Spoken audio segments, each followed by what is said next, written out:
Namaste and welcome to Evenings with Sraddhalu.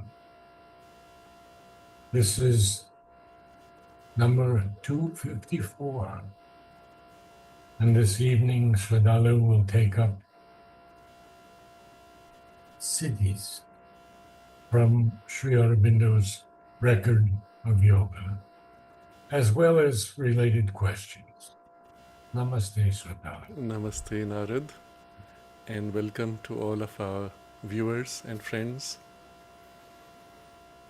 I had announced last time a particular topic for today, but for various reasons that will be postponed until next month. So, this month being Sri Aurobindo's month, I propose to explore special facets of his writings which are little known, particularly centering around his personal diary notes, which are published under the title of A Record of Yoga. During the period when Sri Aurobindo was in intense sadhana in his early years in Pondicherry, he had just arrived from British India to French India, and on the Adesh, command from the divine, to go to Pondicherry for the purpose of the sadhana. And for a period of 5 years, he was intensely immersed in sadhana as led by the divine guidance of the Lord. He would refer to all often as Sri Krishna, in the framework of practice given to him, which is the basis of the integral yoga. The entire framework we have discussed many times before, and particularly in the evening series, I believe from 80s onwards, we had taken up the framework of the integral yoga itself, beginning with the first business of a sadhaka, that was the title, and then on to the structure of the yoga itself. I will not be going into that structure. Rather, we will be looking at Sri Aurobindo's personal diary notes during his practice of that framework. And not the entire thing, because it's quite voluminous and sometimes very complex and deep, with a lot of technical terms, many of which we may not fully appreciate for what they mean. Rather, we will take up specific themes within the structure of the record of yoga, as well as Sri Aurobindo's experiences, tapping largely on his early experiences because they are more accessible to us. And today's topic will be Siddhis. In the framework of the integral yoga, you will remember there is the first chatushtaya, the first limb, which is the peace and equality. The second one, which is the amplification of power. The third one, which is the ascension beyond the mind. And Vijnana Chatushtaya, essentially opening to the supramental consciousness. But within that, there are many facets, and the first of these is the opening to intuition, a higher, diviner knowledge, which is a preparatory step towards the supermind. But consequent to the intuition is the awakening of certain powers in the Sanskrit yoga tradition, often referred to as Siddhis. Siddhi, the word in Sanskrit, means perfection, but also attainment. That is, you reach a perfected state. So it includes both the idea of attaining to something, but in its completeness, in its perfection, in its finality. So you have a siddhi of a yoga when you reach the goal of the yoga. It has been perfected and completed. So siddhi is a term also used in other terms, in other contexts where you attain to any kind of goal. Here, the goal often is used in the context of powers acquired. So when in the yoga tradition we say, so-and-so has a siddhi of seeing the future, that means he has attained to that power and is able to then see the future or whatever it is. It can be the siddhi of a mantra. So when you repeat the mantra long enough, you reach its perfection or its completion, after which there is nothing more it can give you. That is when you have acquired the full power of that mantra or the deity that the mantra refers to, and so on. But here is a general term, and in the yoga tradition there is a reference specifically to 8 Siddhis. Sri Aurobindo puts these Siddhis in the context of the supramental aspect of the yoga. They are not powers of the vital, they are not powers of the physical nor of the mental, as normally we would have expected. So you see, for example, a Siddhi, to have a specific power, just as an example, you say you materialize an object. The Siddhi would be typically seen as a vital power and often acquired by some contract with a vital being which does the materialization. You do nothing, you just pay it back in some form energetically. And that's called a Siddhi. So our idea of Siddhis is generally of a very low grade and of a vital grade. Sri Aurobindo unusually puts it in the context of a facet of yoga which is towards the supramental, and we have to understand why. This is very interesting to appreciate. And so I'm going to read from various passages from Sri Aurobindo, from the record of yoga itself, as well as from one of his letters. First, I'll start with a letter where he describes how he and the mother have worked on themselves and experimented intensely on the basis of evidence. So, yoga, like science, is an evidence-based framework. That is, it's not fantasy, it's not speculation, it's applied psychology, is the term Sri Aurobindo, phrase Sri Aurobindo uses. Yoga is nothing but applied psychology. He says that in the synthesis of yoga. But the application has to be tested like a scientist, except the domain is not in the material world but in the psycho-spiritual domains. So I read from the letter of Sri Aurobindo dated 30th August 1932. And obviously in response to someone who has doubts and who says, oh, this is, I don't know what's real, what is fantasy, how can you be so sure? So he says, I must remind you that I have been an intellectual myself and no stranger to doubts. Both the mother and myself have had one side of the mind as positive and as insistent on practical results, and more so than any Russell can be. We could never have been contented with the shining ideas and phrases which a Roland or another takes for gold coin of truth. So there are many philosophers who will speculate, and a beautiful idea is all that for them represents a higher truth. So that has no value for Sri Aurobindo and the mother. It has to have a practical value, result, change. So we know very well what is the difference between a subjective experience and a dynamic, outward going and realizing force with a capital F. So dynamic, it is in movement, it is outward going, it's not just something developed inside, and it has to realize something in material circumstances, in the world. Otherwise, it just remains a subjective thing, belonging to some other part of consciousness, let's say, or even some other world, but having no real physical result or value. So, although we have faith, and whoever did anything great in the world without having faith in his mission or the truth at work behind him, so, although we have faith, we do not found ourselves on faith alone, but on a great ground of knowledge which we have been developing and testing all our lives, both Mother and Sri Aurobindo, independently initially and then together. I think I can say, so now he's referring to his own because he can't say too much about the mother, but it would apply equally to the mother. But he says for himself, I think I can say that I have been testing day and night for years upon years, more scrupulously than any scientist his theory or his method on the physical plane. So more scrupulously than a scientist on the material plane. So testing day and night. Now when you say day and night, it's not just an exaggeration as human beings tend to. Sri Aurobindo is very precise. He is actually testing not only in daytime but in nighttime also. And the evidence for that we find in the record of yoga, that he was actually doing that. So you'll see the work that happens in the dream state, in the sleep state, in trance state, night or day irrespective. And the kind of precision we will be exploring through glimpses. It is too comprehensive, too large to explore in full detail. But we will be getting glimpses over the next few weeks.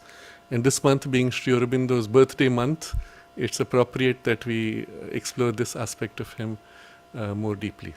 So, testing day and night for years upon years, more scrupulously than any scientist his theory.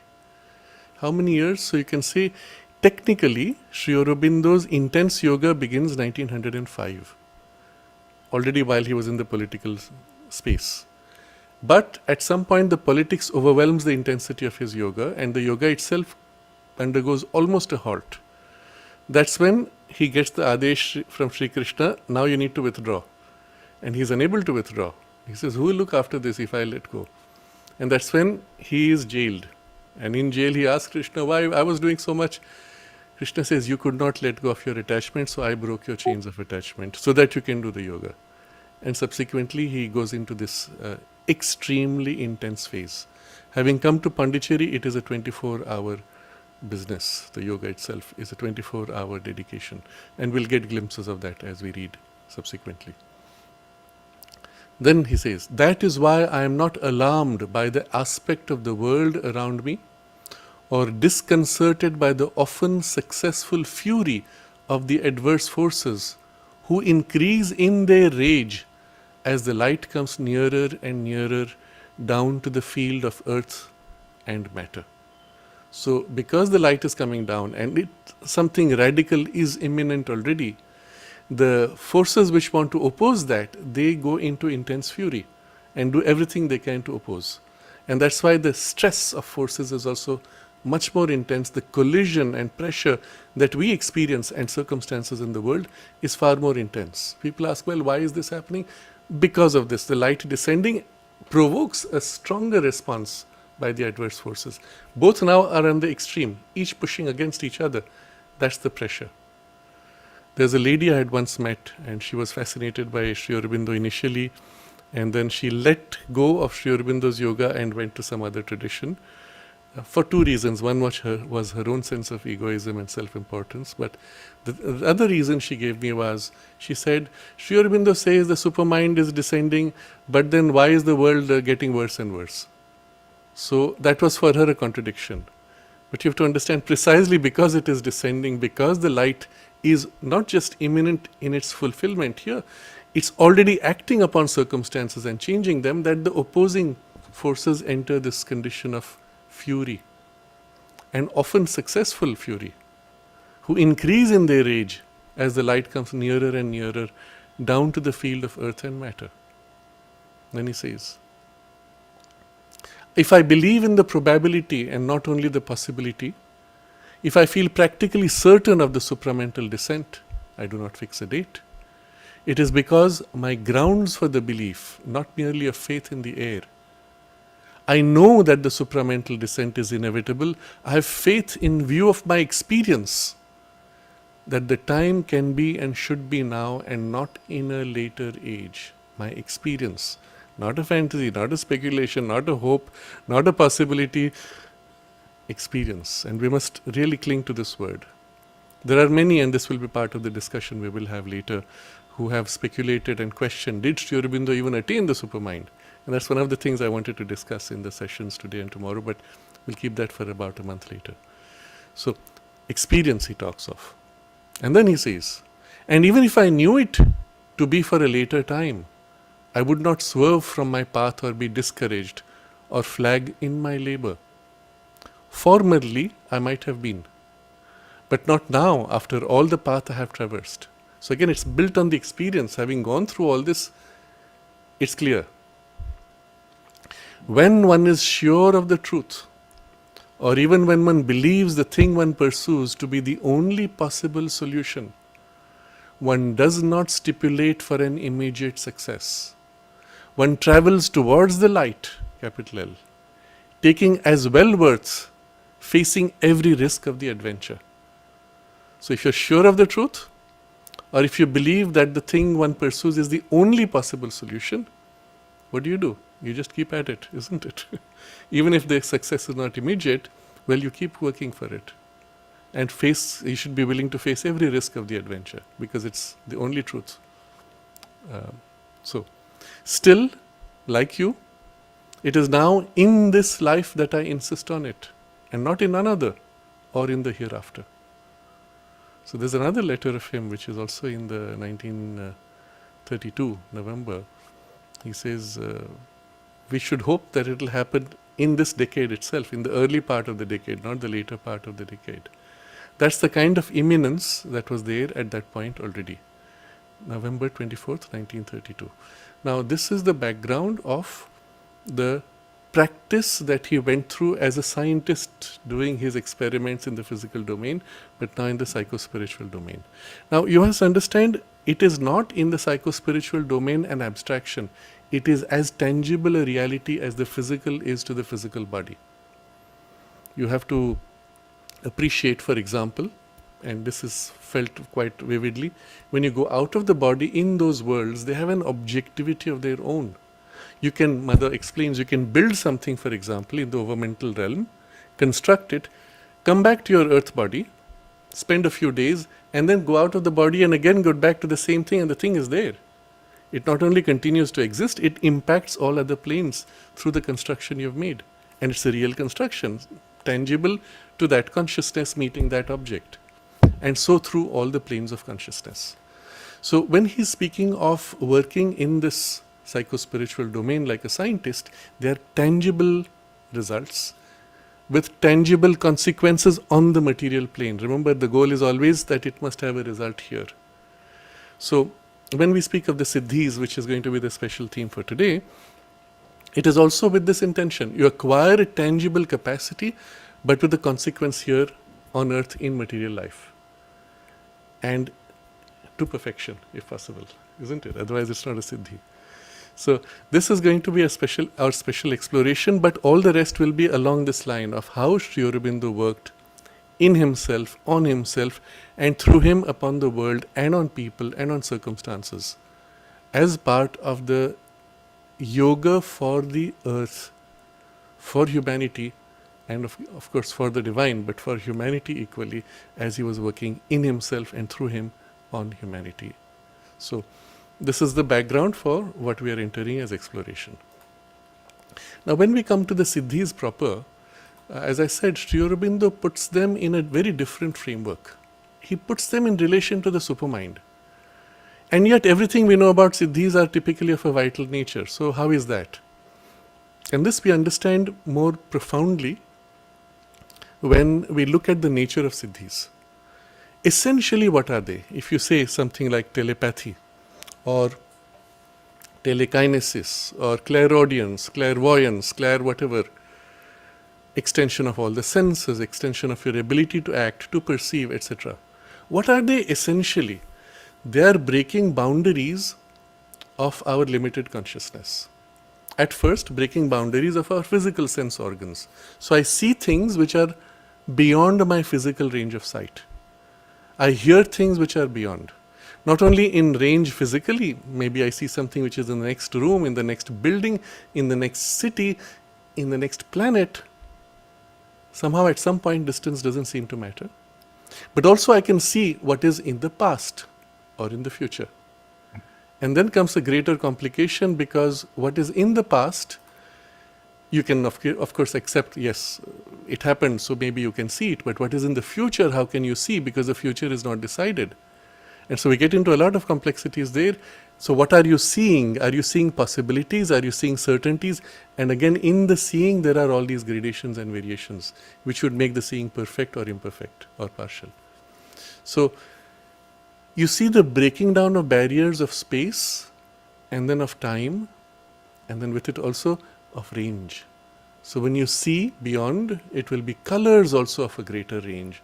It will be qualities and capacities of a different kind, of which there is no physical equivalent. You will see other worlds. So this is one range of, let's say, Siddhis. There will be another which will be of exercising influence over them, not just perceiving, but actually acting upon them. So immediately you see the sense of the Siddhi is the breaking out of boundaries of the physical senses and consciousness. Then the moment you break out, where are you entering? A domain which is more vital and mental.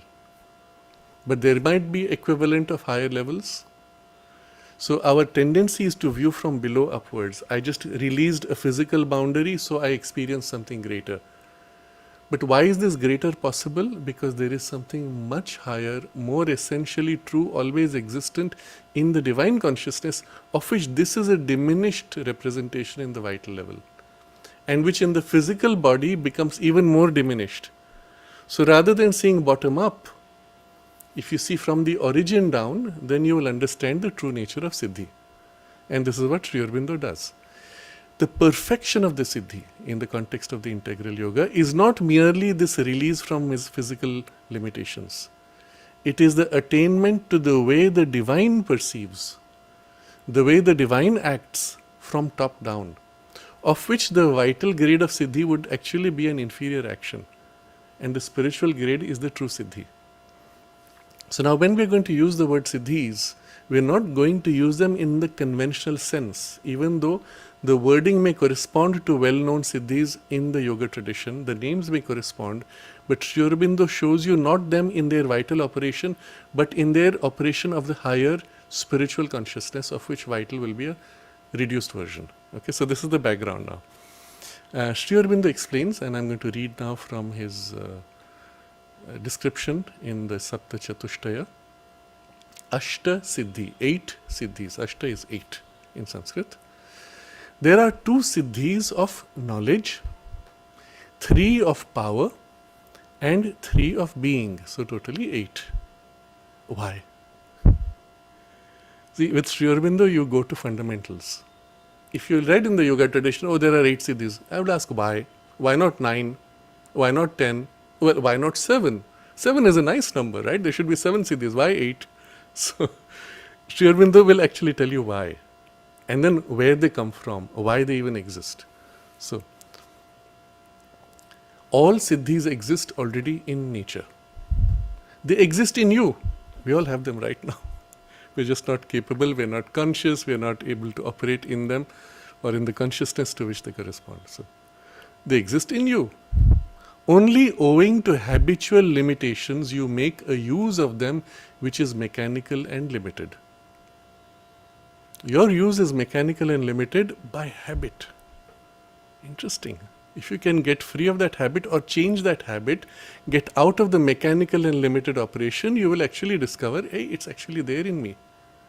And I'm actually using it, but using it to such a reduced grade that you do not realize what it is. So, by breaking these limitations, what are the limitations? Habitual limitations, typically, and the mechanical and limited form. By breaking these limitations, one is able to get the conscious and voluntary use of them. So we all have unconscious and involuntary uses. All of us have had some glimpse or other of precognition. You felt something would happen and then it happened. You received a thought or you had an intense wish and it acted on circumstances, etc. But you'd get conscious and voluntary use of them. So, how do you get the 8 Siddhis? First, the 3 Siddhis of being are Siddhis of the Sat or pure substance. So he's going top down. Remember, the reality from top down is that there is the Sat, pure existence of the divine, and then there is the Chit, the consciousness of that existence, and then there is the Ananda, which is the delight of that consciousness and that existence. And they are one. But you have the Sat and then you have the Chit. And in the Chit consciousness, you have 2 aspects, the knowledge aspect and the power aspect. So all Siddhis correspond to these 3 things actually. And they are natural operative states of that consciousness. So, the 3 Siddhis of being are Siddhis of the Sat or pure substance. In matter, now that thing operating in matter, Sat uses these Siddhis according to fixed laws, but in itself it is free to use them as it chooses. So in matter this happens, but it happens in a kind of a mechanical, habitual, routine form, which is so structured and so repetitive that you call them laws of nature, laws of matter. But it is actually the Siddhi of the Sat operating in matter in a mechanical and fixed way, universally. And so you do not see it as a Siddhi actually. But in itself, it is free to use them as it chooses, without this rigid form of working. If one can get partly or entirely this freedom, one is said to have these 3 Siddhis. You see how simple it is. Right here in the material world, the Sat, divine pure substance, existence, is actually using them in a mechanical way. but itself is free to use them any way it wants. It's just using them mechanically. All you need to do is somehow shift your consciousness and partly or entirely align to the freedom of this working which is behind the material working. And there you can tap into it, and you have this. I'll give an example here in a domain which is quite understandable for us. You know people who bend spoons, they bend metal basically. And they take the spoon, they look at them, they touch them sometimes, caress them, sometimes without touching them, just concentrating on them, and then suddenly the spoon bends or the metal breaks, etc. And if you ask them, how do you do it? They say, I don't know. It's somehow, there's an intention somewhere, but you have to apply the intention without trying. The more you try, the more you interfere. You have to apply the intention without trying. And when you don't try, then it happens more easily. That's the best you will get. In the training also for this, and it's not difficult, one can train to do this. Some people have a gift, they get it sooner, but everyone can do it under special circumstances. In the training also, the goal is actually to distract your personal intention enough that you don't interfere with the thing happening. So in a sense, you're being told it's happening in a part of you that's able to do it already, but your effort to do interferes with that part's freedom to do it. And now you understand how that works with the explanation Sri Aurobindo gives. If you can get partly or entirely to this freedom, one is said to have these three siddhis. So what are these three siddhis of existence in their working in matter or in their working in pure consciousness? They are Mahima, including Garima, second, Laghima, and third, Anima. So these are commonly known terms. And Sri Aurobindo explains each of these terms in a certain way, but I'll just generally state them here because here he's not going too much into the detail of these three workings. But it means you are able to take material, for example, and make it light or heavy. Or you're able to perceive inside, as if with a microscope, the inner working and modify the inner working. Or perceive largely and apply your consciousness in a large way to modify the material, and so on. So these are abilities which innately are present in the working of matter, but through a process of nature. For example, you heat it, metal becomes soft, for example. Why? That's a siddhi actually. But working through the routine process of nature, you say, it's a law of nature. It's not a law, it's a free working but habitual working. The freedom is now bound inside the habit. You step back and you can take the same metal without applying the heat and make it soft and it bends. That would be the free working, not bound to the habitual form. So we are not going to concentrate on these, but we will rather concentrate on the next two siddhis, which are more interesting, and see examples of those. So this was, remember, Sat. Sat manifests as Chit, pure consciousness. And Chit has two sides, consciousness and energy. That is to say, knowledge and power. So observe in you, when you become conscious, let's say you're conscious of your hand. You feel your hand, you immediately feel the outline of your hand.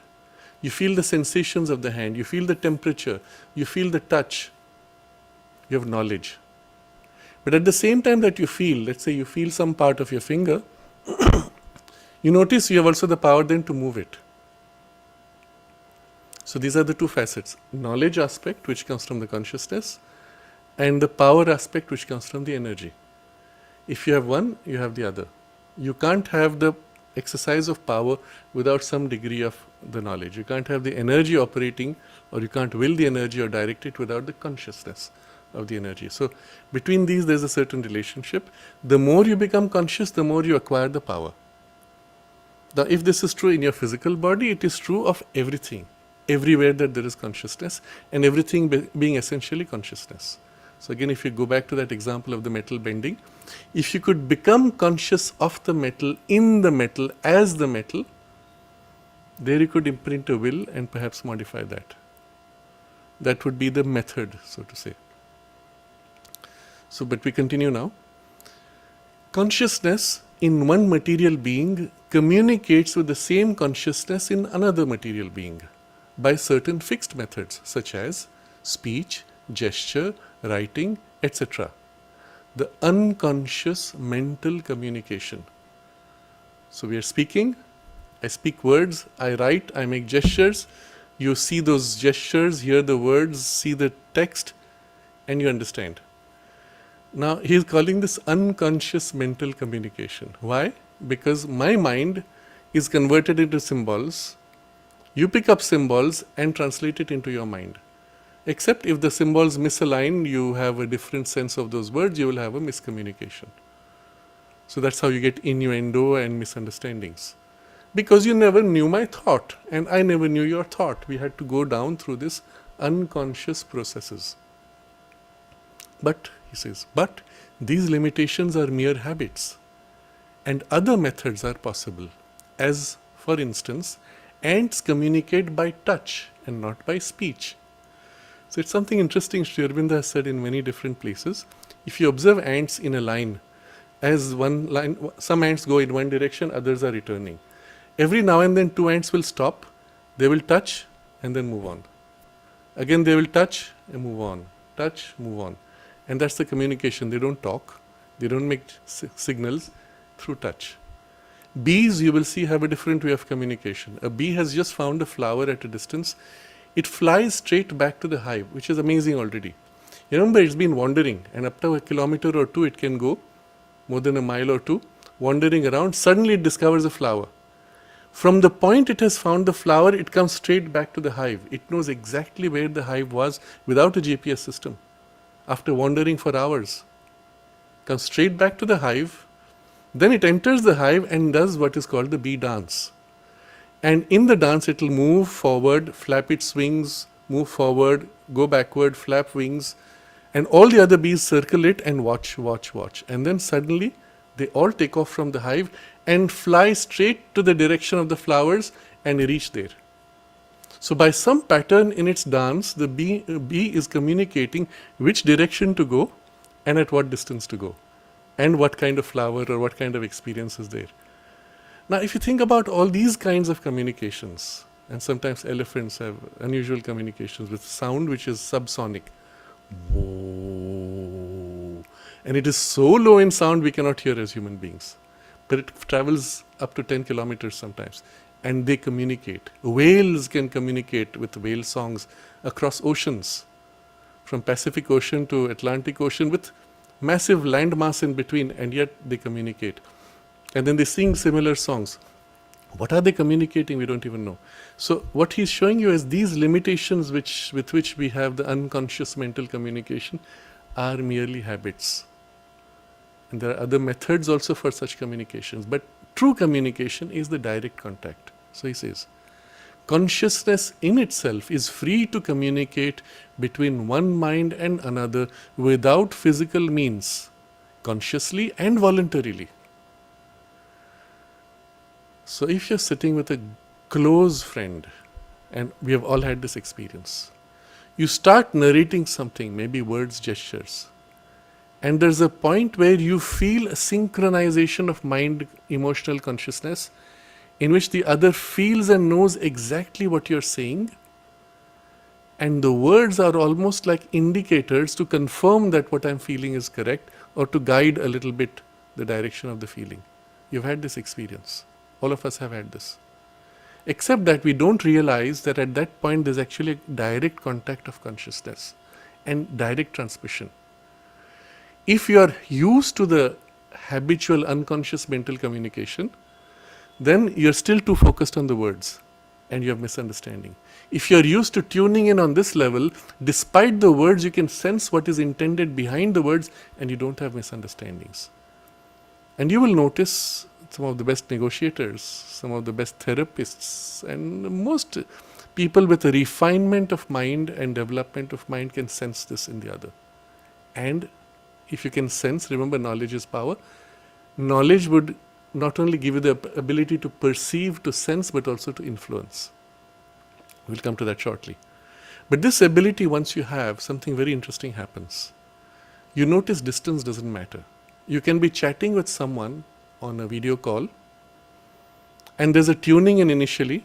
At some point when the link, the synchronization has happened, despite the words, despite a bad connection, you sense what the person is saying. You can tune in, and the words are not so important. and this connection forms. I remember reading a description in a book which was called Rolling Thunder. The author was Doug Boyd, and he was with a Red Indian medicine man, Native American, and this was a man of some development with unusual siddhis. And he watched him speaking to an elder of the tribe.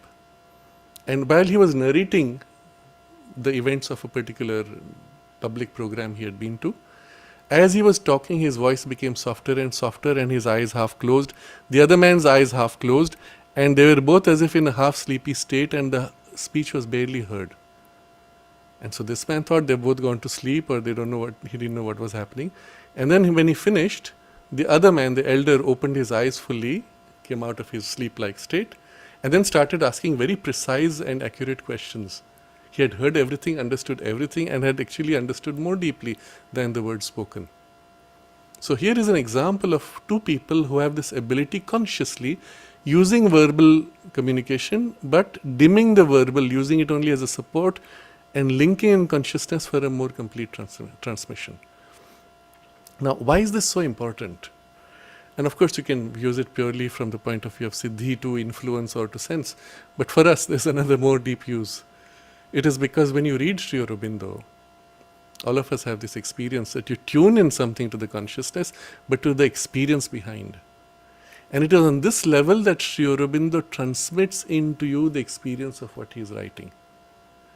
If you develop this capacity, and we all have it innately, but if you consciously develop it, you can receive the influence of that experience which he is giving you as he describes the experience. This is extremely important as a capacity, and he has the power to transmit. You only have to develop a little bit more your receptivity. We also have the receptivity. It's just a little more that you have to develop. So, I'm coming back to the text. It's a slight digression. The consciousness in itself is free to communicate between one mind and another without physical means, consciously and voluntarily. The two siddhis by which this is done are called Vyapti and Prakamya. Now remember, consciousness has two aspects, pure consciousness has two aspects, knowledge and power, okay, consciousness and energy. These are siddhis of consciousness, and then there are siddhis of power, which are complementary. So let's look at this first.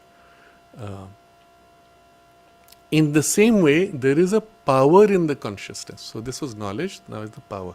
There is a power in the consciousness of acting upon other conscious beings, or even upon things without physical means or persuasion or compulsion. So even on things and on persons, you can use physical means. I can pull you, drag you and force you to do something, or I can persuade you with a lot of pressures or rewards or punishment, or by compulsion, by threat. None of these are needed. You can make it happen to a person or a thing. So he gives an example. Great men are said to make others do their will by a sort of magnetism. That is to say, there is a force in their words, in their action, or even in their silent will or mere presence, which influences and compels others. So the force which compels, and that may use words or may not use words, may use simply presence, and it acts. Silent will, and it acts. To have these siddhis of power is to have the conscious and voluntary use of this force of Chit. So some people have it, again innately, you notice, they do it, not always consciously, sometimes consciously, but they don't know how they do it. If you ask them, how do you do it? I don't know, I just intend it, I will it, and I feel the power, and people respond. That's pretty much how these magnetic people will communicate. You have it consciously and voluntarily. The three powers are Aishwarya, Ishita, Vashita. So now we have covered 8 in all. 2 of knowledge, 3 of power.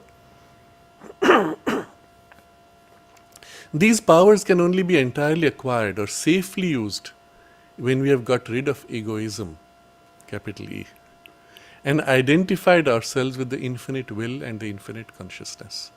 So you can acquire them, you can use them, but not safely. because inevitably your ego sense will seize upon them, which is what happens with many of these great men who are driven by a strong vital force.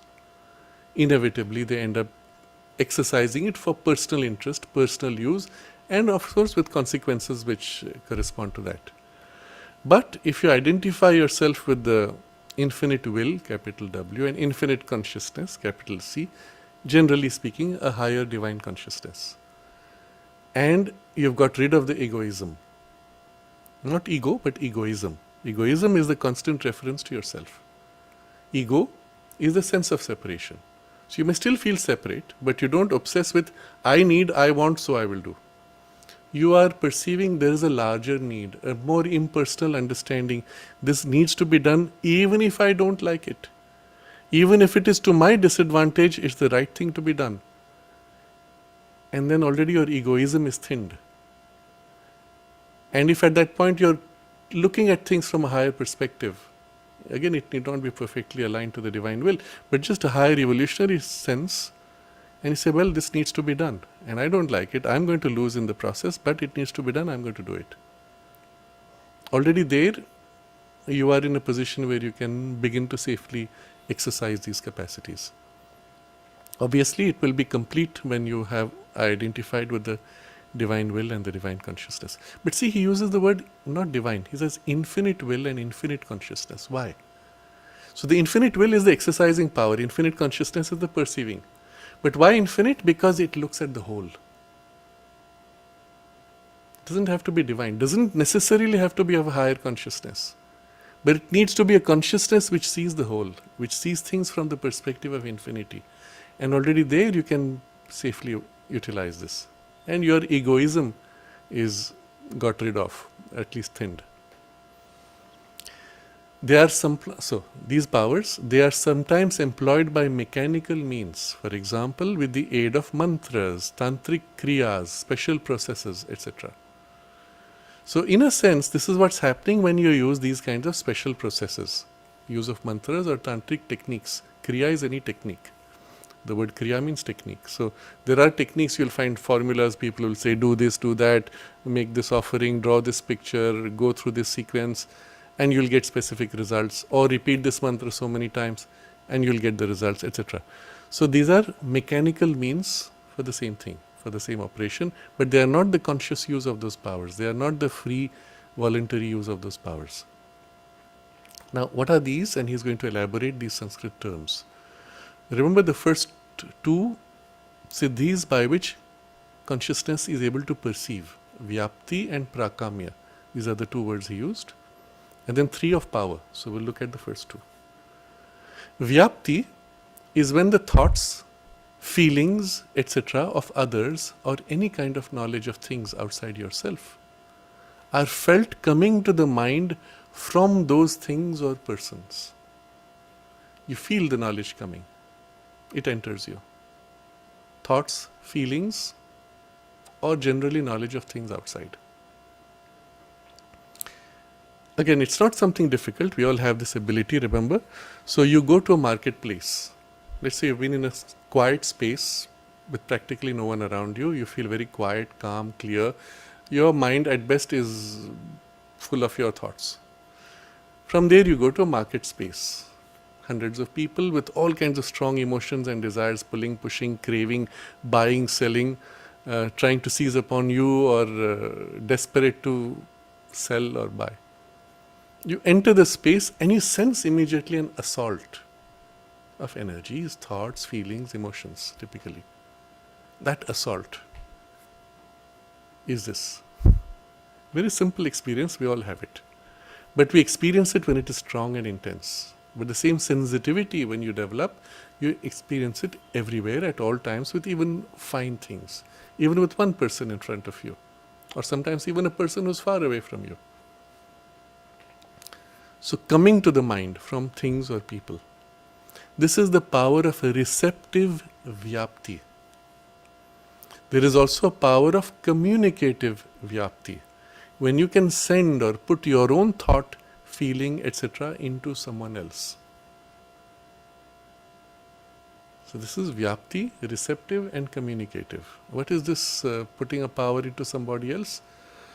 Again, you go to a shop, the fellow who's trying to sell to you, he says, try this is so good. And there's a first response in you which says, no, I don't want it. But the man says, but this is so good, you will really like it. And something has as if entered into you and hooked into you, and you feel a tug. I just said no, but I look again. Maybe, should I? Perhaps not, but I don't want. But maybe, yes, please take it, it's so good, you will really enjoy so much, you'll be so happy. And at some point I say, okay, I take. What happened? I will say, oh, he convinced me with his words. No, he didn't. Not with words. He hooked into you energetically and pulled you to this. Changed your poise, changed your state of consciousness, exercised an influence on your feelings and your thoughts. Generally here in this case it is feelings. Tugged at your heart emotions, and life force. So it's the power of communicative Vyapti. When you can send or put your own thought and feeling into someone else. Now, in some way, we are doing this all the time. You're trying to convince somebody, you are actually consciously, unconsciously projecting your thoughts, feelings, interests, intentions, will into somebody else. If you're effective, you have a result. Or if the other person is conscious or unconscious, depending on their receptivity or the ability to be swayed, you have a result. But we are doing this all the time, it's just we are not conscious. It was one of the reasons why when somebody asked the mother, what is occultism, or how do you practice occultism? She said, every time you have a strong thought or emotion, you are practicing occultism, except you're not conscious of what it is you're doing. So this is one. There's an interesting footnote to this, which apparently exists in one of the disciples' notebooks, where after this line there's a whole further paragraph, but which is not seen in other people's notebooks. This is copied from what Sri Aurobindo said or wrote. So, there in that text, Sri Aurobindo apparently has said that what is happening above also happens below. And what the Chit Shakti reveals in the spirit, the creative power here, Maya Shakti, crudely and materially attempts in the material and mental universes. So, spiritual communism of Vijnana has its shadow in the material and the Bolshevik communism, and the Siddhis of the Vijnana are attempted in wireless telegraphy, broadcasting, telephone and image transcription, television in today's vocabulary. So you understand something quite fascinating here, that the Siddhis in their pure operation in the higher Vijnana domain, let's say, reflect on the lower plane through technological processes we attain to the same thing. That's what your telephone, television, etc. are. And that's what social media is doing to you, effectively utilizing these powers to influence you, isn't it? So using the communicative Vyapti. Now this was Vyapti, remember, you feel things coming into you or you project something into others.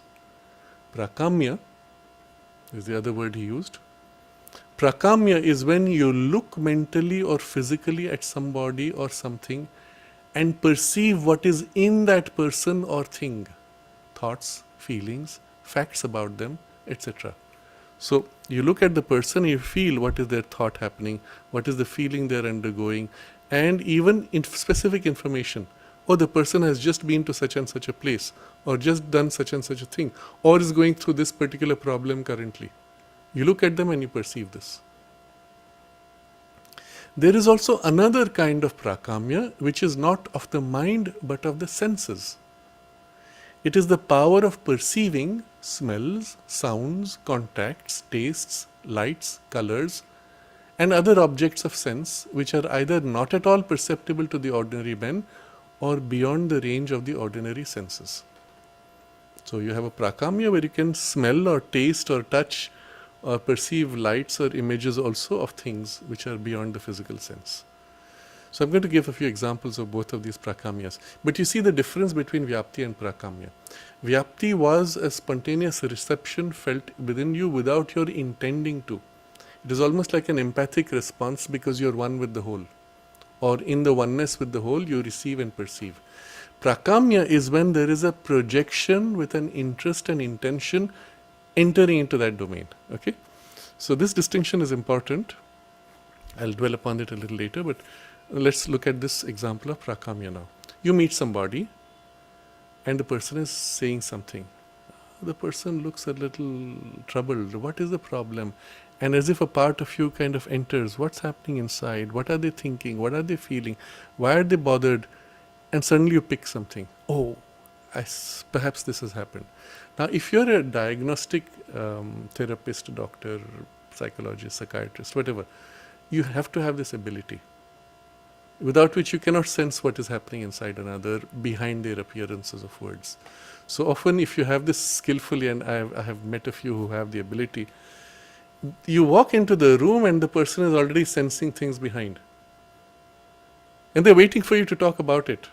They already know what you're going to say, or at least the direction in which it's going to go. And so already there you notice, there again the other side, if you can perceive, you can also insert an influence. But also smells, sounds, contacts and tastes, how does that work? I'll give an example here. You must have seen when you enter a food space, of course the smell hits you, you might salivate. But sometimes without the smell hitting you, you look at an object at a distance and you can almost as if already taste it or smell it. Particularly with food, it can be behind a glass box, but you can taste it. I met, for example, a chef, very developed, very skillful in his capacity. And he used to say, I can look at the food and tell you what you have made, what you have put in it and how it's going to taste. I will say, oh, he's such an expert. Through years of experience looking at the food, he's picking up some fine nuances of indication. No. It is this capacity of prakamya. A part of your consciousness projects, touches, senses, and perceives, even tastes. So again, it's an ability which can be further developed, but you have giving examples of how we already have something of it. It's as if a part of you projects, substance of your consciousness projects like a thread, tendril, goes out, touches, sees, senses, knows, tastes, smells, etc. So Vyapti is more like being in a mirror where the thing outside reflects in you. Prakamya is more as a projection going out, perceiving, projection of consciousness. That's the distinction between the two. In both cases, you can also go back and forth. Remember, if you're conscious, you can also modify. So, this is our first example of, or a first exploration of this aspect. We're going to see examples of Sri Aurobindo exercising the Vyapti, Prakamya, as well as the exercise of powers in a few things shortly. Now, we have looked at Vyapti and Prakamya. These were powers, remember, of knowledge, of consciousness. What about the other aspect of energy, which is power? Remember, that has 3 Siddhis associated. And we saw their names, Aishwarya, Ishita and Vashita. What are these? So he explains in the same text. Vashita is when you concentrate your will on a person or object so as to control it. In vocabulary, which is quite common if you are familiar with Indian languages or with the Sanskrit, Vashikarana is to capture somebody in the grip of your will. Okay, so there's actually a term used when you say somebody is hypnotized. That means Vashikarana is the term used to grip somebody in your will. So you concentrate your will on a person or object so as to control it, seize upon and control them. So this is an active poise, your consciousness reaching out, your will reaching out to control. You'll see the 3 gradations are less and less intrusive. So the next one is Aishwarya. Aishwarya is when you merely use the will without any such concentration or control, and things happen or people act according to that will. So it's not a wish, you say, this has to happen. But I don't exercise a concentration or reach out to control this, and it's a general will placed without concentration of the specifics or detail. And people, things, circumstances tend to move in that direction. This is Aishwarya, lordship. The term itself translates as lordship. Vashi is attraction, Aishwarya is lordship. The third word is Ishita, deriving from Ichha, desire. So here is the least intrusive. Ishita is when you do not will, but merely have a want or need, or a sense that something ought to be, and that thing comes to you or happens. So you're sitting, you're not even exercising a will, I have a need. And the need reflects, this needs to be done, this has to happen, this is required. And there's a rippling out and things happen. To give an example of the mother's life, my teacher MP Pandit narrated so many times it would happen. Mother liked something and they would try to get them. So once he saw that mother liked felt pens, so he had asked somebody to bring felt pens, they had brought, and he was taking them to the mother. And as soon as he entered the mother's room, she turned to him with a broad smile and said, "Oh, they have come." So Panditji said, "How did mother know?" She said, they came and told me that we have come. She needed it, and there was this ripple that took place in people around her. They made the whole effort, they got the thing came, and even the felt pens which came reached out to her and said, "We have come, you needed, here we are." She didn't have to say, "Get me some." Just the need, and it happened. And so much of the influence that Sri Aurobindo and the mother had on circumstances was at this level. So in the receptive portions of humanity, and particularly people around them who were open and receptive, it was easy because they were open to that influence. And in this way, he would also exercise a will to influence people in their sadhana. The mother would exercise an intention to shape their sadhana. Just like that. Just by being it, just by being aware of it, just by holding them in her consciousness. You don't have to do anything. This is Ishita. In Aishwarya, he or she would exercise a will in addition, and then that will would intervene. So, where there's a resistance, perhaps a push of a will. But still the will is put, and then you can disengage, the will itself continues. In Vashita, the will is followed with a concentration and a certain intensity to sustain, to hold, to push, to break for a very precise, specific outcome, often required against resistance. So now these 3 degrees of mastery or over circumstances, exercise of power of the Chit, of Sat consciousness. And this is why these are divine powers, these are the mechanisms by which the divine will operates in the universe, and you, so to say, as if aligned to that and exercise this. Now you can see how this same thing could be replicated on a mental level or a vital level and would represent an inferior operation of the same faculty. And so the same words are used in the yoga tradition often at that level. So the other 3 words, remember the power of existence. Remember Mahima, Laghima, Anima. Of this now Sri Aurobindo explains in this text. Mahima is unhampered force in the mental power or in the physical power. In the physical, it shows itself by an abnormal strength which is not muscular and may even develop into the power of increasing the size and weight of the body, etc. So it's sometimes difficult to appreciate what that means. In the life of, I have spoken of one saint called Tapaswiji who lived for 182 years. And in his life, there's a certain phase towards the end of his life where he was living in immersion in Brahman consciousness. There was a point where they were traveling by bullock cart and the cart had got stuck in mud.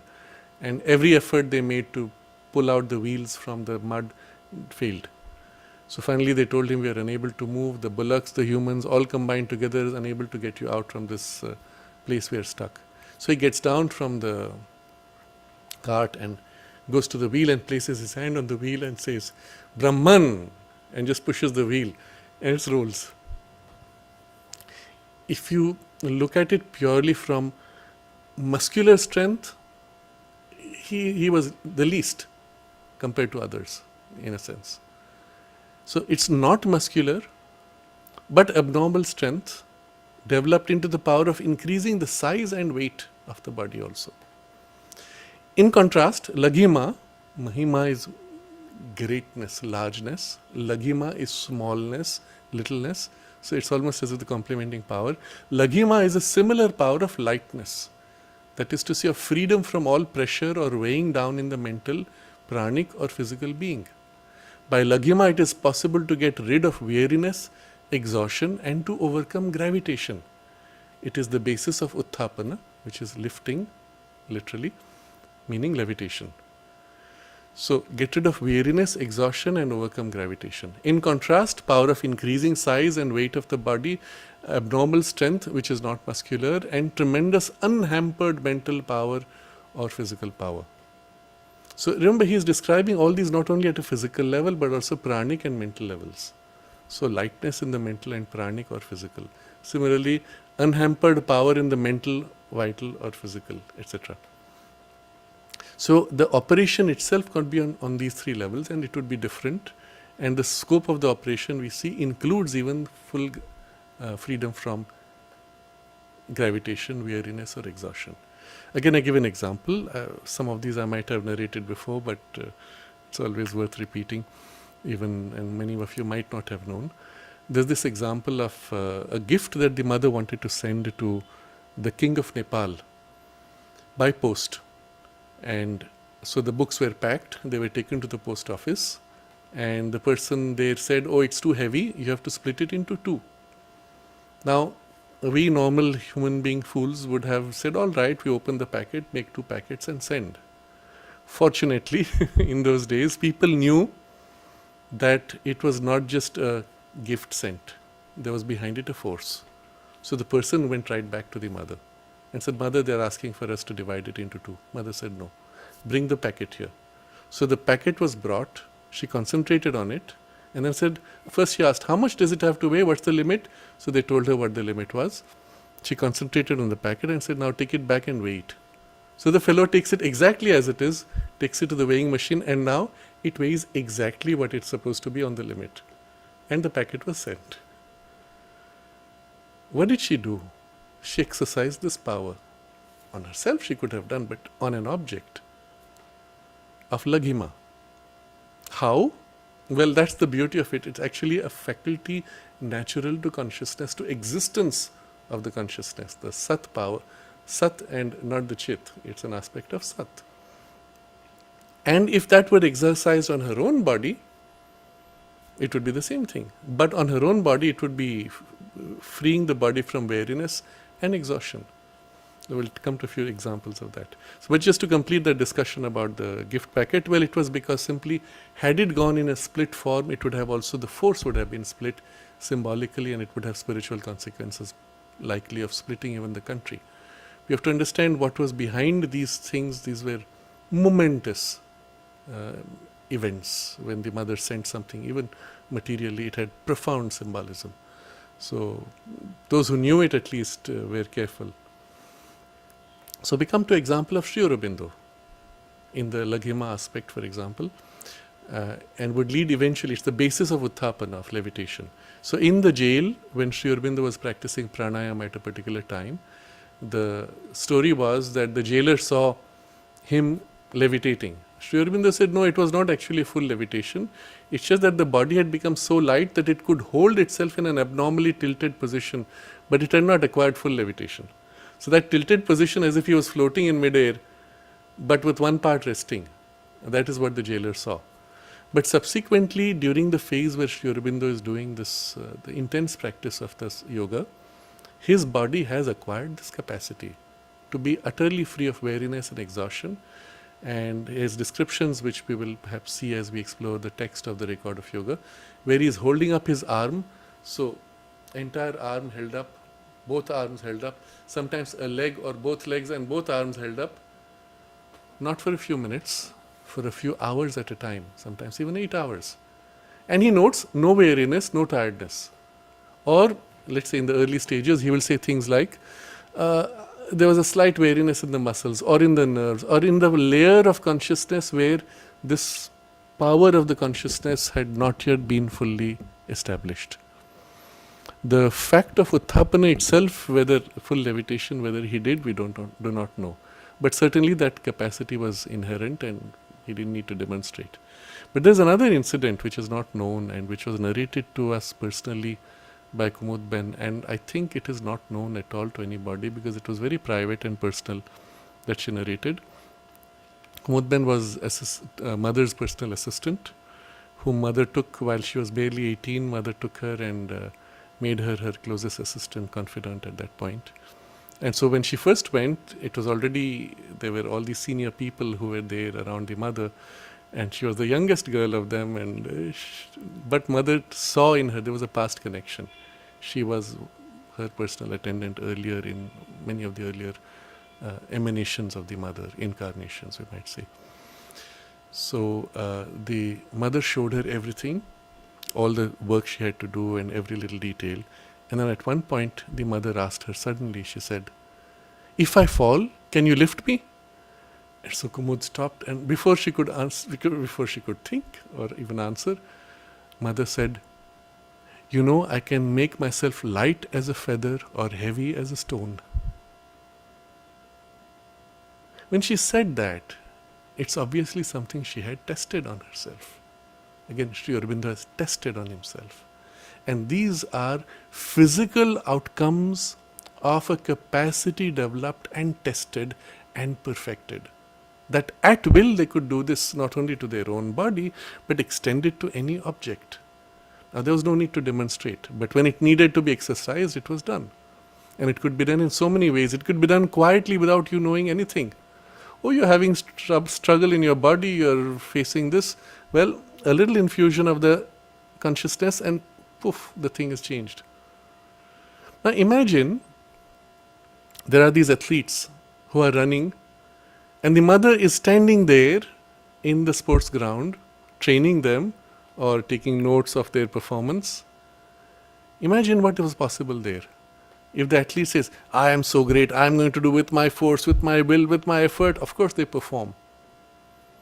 What if an athlete said, "Mother, I am yours, I open myself to you, let your force act through me"?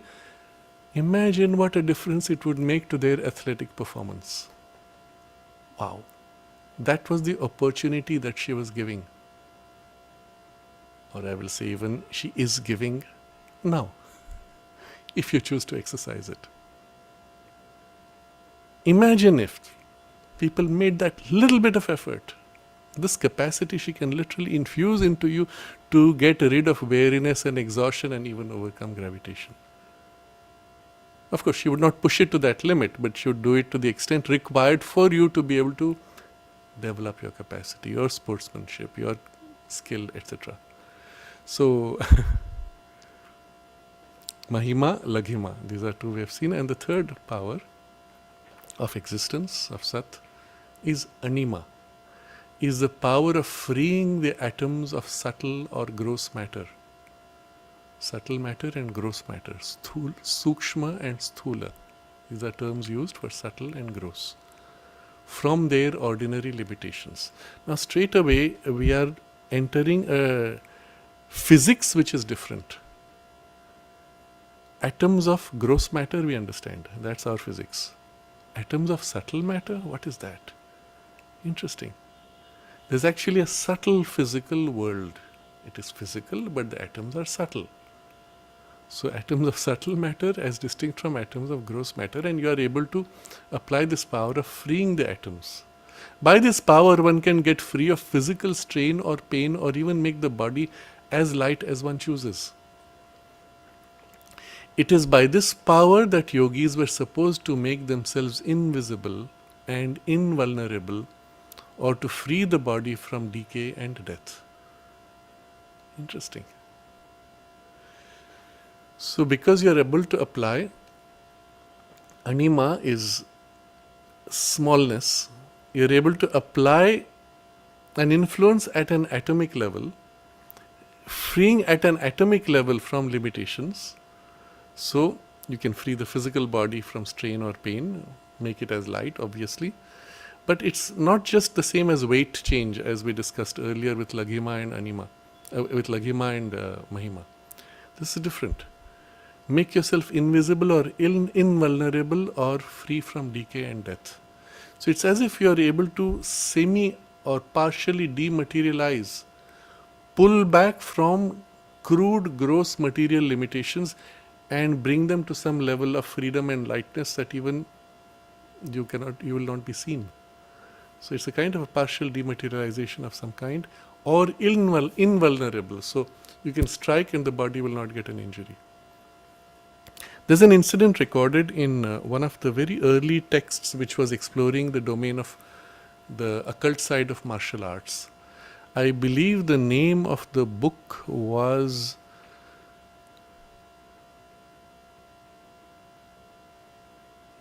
Zen in the Art of Archery, perhaps, but I don't know. One such book at that period, let's put it that way, because I had heard of it in the 1980s. I was still too young to have seen the book in itself, but it was narrated by the teacher. So what she had narrated was, in the book, this master shows a sword. It's a Japanese martial arts master. He shows a sword and takes a piece of wood, and the sword is so sharp, gently placing it on the wood, it cuts right through, like butter. It's that sharp. Then he concentrates on his arm. And when he's ready, he asks the other person, this is a Western Occidental writer, to take the sword and strike his arm. And he hits it, and there's only a slight welt of the hit, but no cut. This is an intervention of this kind, where you actually become invulnerable to injury, for example. What happened? At the level of the working of the atoms, the normal weakness that they had, they were freed from, and you exercise the ability for them to be invulnerable to that blow, or to free them from the grossness of matter to make them as if semi-invisible, or prevent decay and even death. So this is the power of anima pushed to its limit. So these are the three powers of existence. They are the powers of materiality in the way it is existing in itself, reflecting now the qualities of Sat. So you see how the Siddhis reflect the nature of consciousness, of existence and of consciousness, and the consciousness aspect and the power aspect of consciousness, Sat and Chit.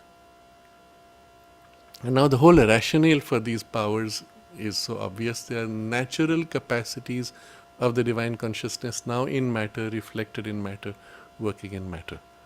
So this is the background of these 8 Siddhis.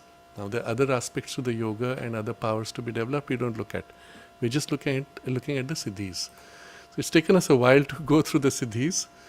Sri Aurobindo actually explains the justification for the Siddhis. And they are natural powers, they are not miraculous, they are natural workings of the divine consciousness. And he explains how they work in the human consciousness or in yogis, etc. What are their dangers and misuse. So we'll look at that next time. But right now I will read from some examples of his action on people or on circumstances as recorded in the Record of Yoga. And I'm taking the earliest. So Record of Yoga, let's say, from the point he comes to Pondicherry, 1909-10. He has just arrived up to 1914 before the mother comes. That's the period we'll look at primarily now. So 1911. So it's an early phase of the yoga, but is already very advanced. 9th of February, 1911. The 3 entries. First, Aishwaryam. Remember, this is the power of a will put working by itself. Aishwaryam on ant, to give up its object and go back. Done after a short persistence in the forward movement. So the moment he puts that will, the ant is moving. After a hesitation, it drops the object and goes back. Okay. Ishita and Aishwaryam. Ishita, remember, is where you have a need but without exercising a will. And in combination with a will. So Ishita and Aishwaryam for lessening of Saurin's diarrhea. Saurin is one of the disciples. Fulfilled as soon as made. So Saurin has diarrhea, Sri Aurobindo exercises his intention and immediately it stops. Aishwaryam for rapid restoration of health and strength. Repeated and fulfilled on the 10th, that is from 9th February to 10th in 24 hours. 10th, again Sri Aurobindo is noting. Aishwaryam for Moni to awake. Moni is one of the disciples. Immediate success, the fellow wakes up. Aishwaryam for him to get up and give the tea. Succeeded after a slight resistance lasting 5 to 10 minutes. So Sri Aurobindo puts the will. This guy is, the will is acting, but there's a resistance, there's an inertia, there's something in the nature which is, and after 5 or 10 minutes, he gets up and gives the tea.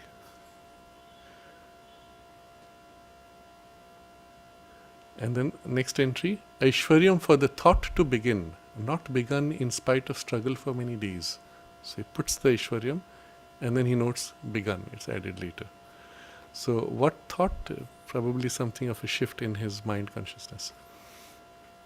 Then next entry, Aishwaryam for the dog to shake off its heavy tamas and manifest the new soul. Now this is fascinating. And now imagine this is not a dog but a human being. And you'll see what the effect is. So in the dog he's saying this heavy inertia, and there's something else within it which is some higher inner possibility of the dog's soul. So he puts this will for this heavy tamas to be shaken off and manifest the new soul.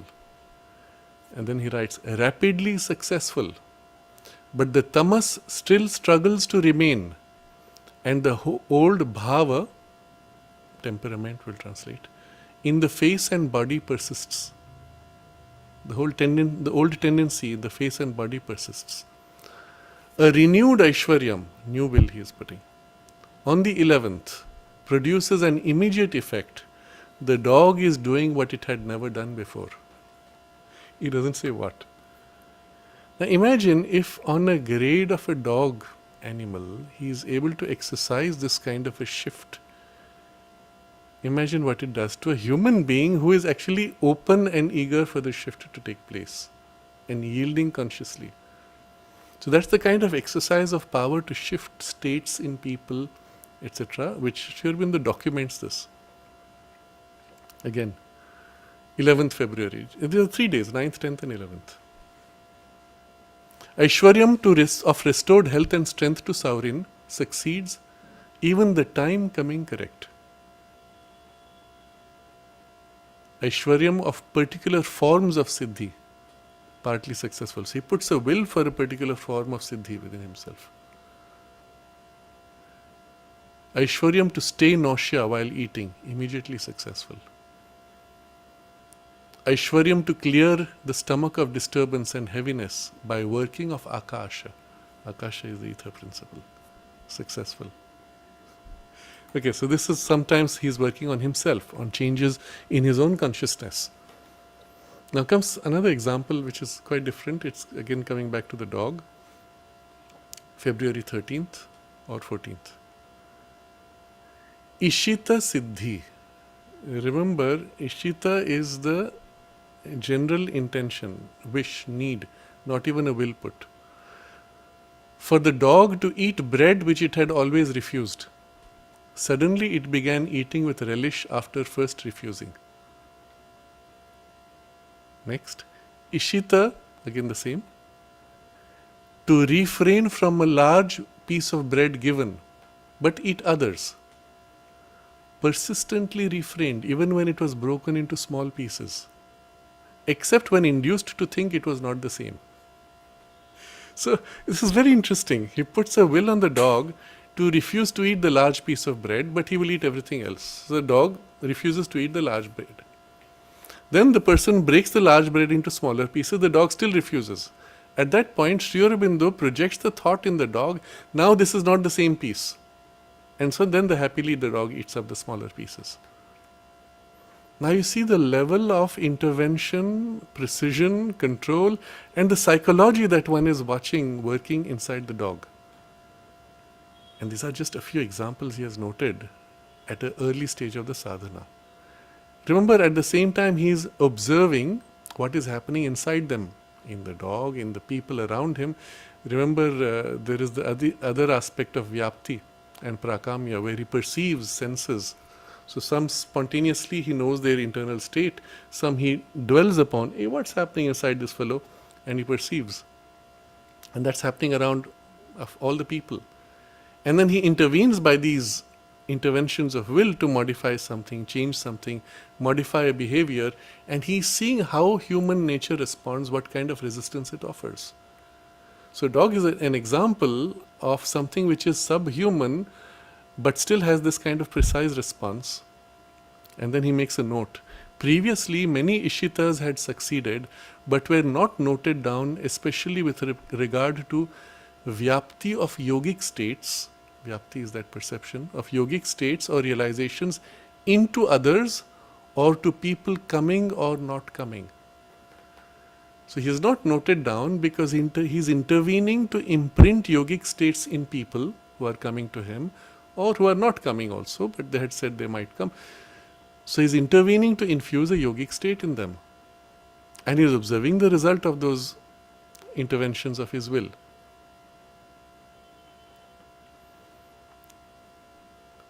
And again in the next few there are examples where he puts an Aishwaryam of S sovereigns, regularity in the afternoon. He puts a will for him to become more regular, and the man now changes his behavior and becomes more regular. And then some Aishwaryams fulfilled in half an hour. Then on 18th February he notes, the same Aishwaryam fulfilled under adverse circumstances. They sat down to cards at 4 within quarter of an hour. So he's making them do things which are contrary to their nature and contrary to their normal patterns of habit, and able to modify the habit patterns just like that by intending it. So these are some examples noted. There are many others where he intervenes on people who are bringing tea, or there's one example which he narrates. He sees a boy and puts a will. He's watching from the window. He puts a will for the boy to roll up a mat which was lying down. So the boy looks at the mat, hesitates, then moves on. Again, Sri Aurobindo sends a fresh wave of the will. This time the boy stops, looks, comes back, rolls up the mat, puts it away and goes. And then Sri Aurobindo makes a comment, oh, this is typically what happens with the tamasic nature. You have to nudge multiple times. He puts a will while a crow is flying, and the crow changes direction of flight at the moment where the will touches, and so on. So there are many examples of this, and these are very preliminary. Later you will see the same thing applied to things and circumstances much more complex, in collective circumstances, on specific individuals at a distance, verified subsequently through the newspaper, etc. So Viceroy was ill, he puts a will, the Viceroy gets healed, and the next day newspaper notes that there's been a miraculous healing, etc. So I'm going to quickly look at the chat box in case there's something which you have as questions.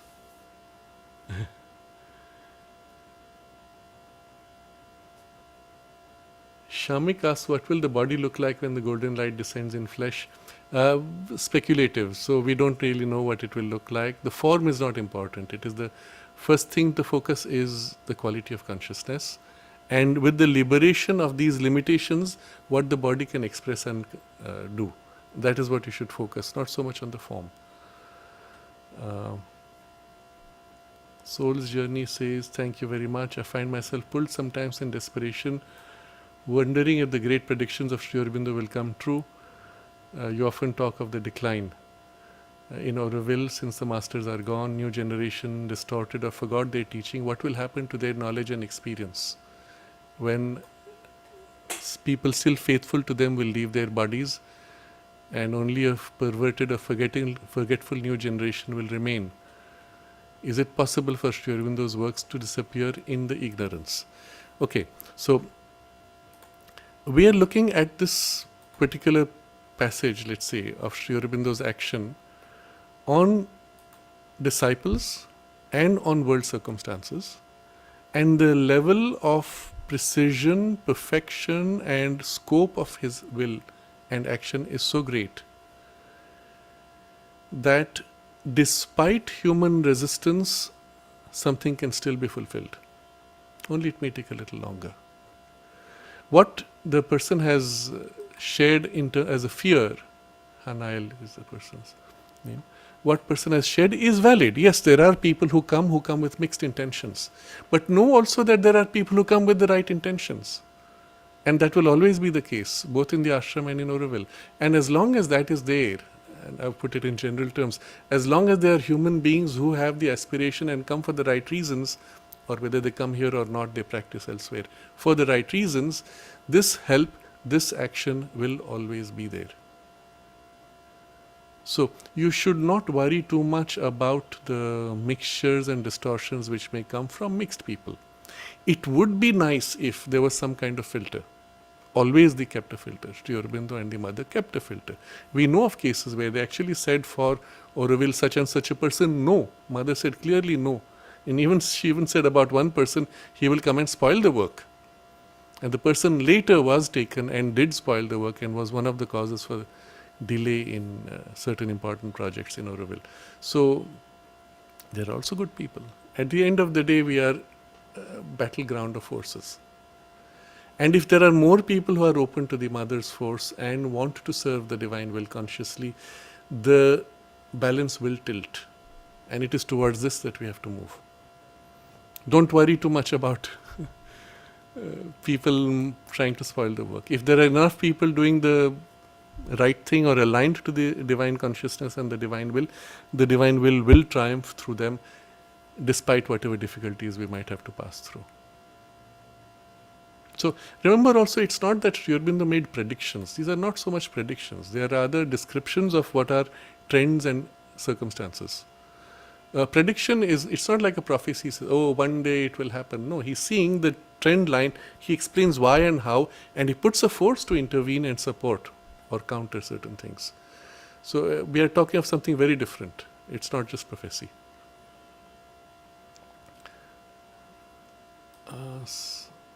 Sagar is asking, is it possible to move objects from one place to another? Like 11 in series Stranger Things. I have not seen the series, but I am familiar with the idea that they have things like that. Yes, it is possible to move objects. And Jessica says Russia has studied telekinesis and teleportation. Yes, and China also has been doing a lot. Particularly what they found was in young children, there is not yet this kind of fixed rigidity of ideas and resistance. So it's much more easy to mold them or awaken in them these natural abilities. And if you tap them early enough, they seem to be able to retain them even into adulthood. And of course, the weaponization was the key for many of the militaries to use these powers. The United States also at a super secret level in the CIA or other programs did experiment with these things. The problem, of course, was that many of these people had conscience. Or when they were pushed to exercising these powers for harmful use, either the powers would not function or the people would not function. So the military weaponization has not been so effective. Nevertheless, the research was there. So yes, this can be done. This can also be learnt. I was interested to see how there are people teaching you how to see with eyes closed. And on YouTube, there are courses people teach, or they show you how they are teaching young children. And it's not difficult. It's just as easy as that. You just start doing it with faith.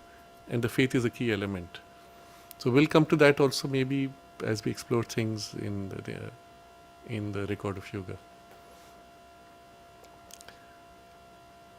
So Vaijayanti is asking, can we say that certain amazing ancient temple sculptors used such siddhis for building the temples? Not necessarily, but they did have technologies for softening stone as well as other things for molding, shaping, using physical processes.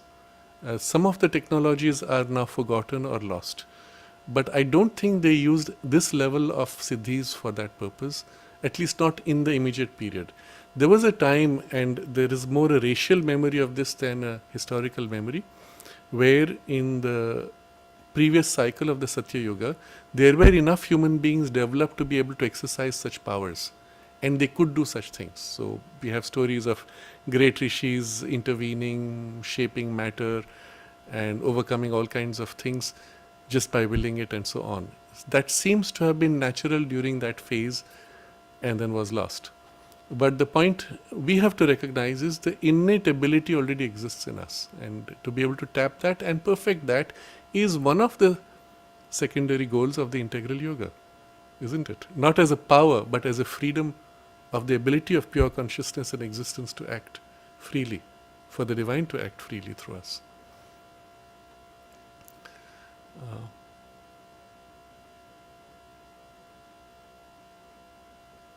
Okay. So there's a question, Shanta, is Lagima power used in spaceships? Possible.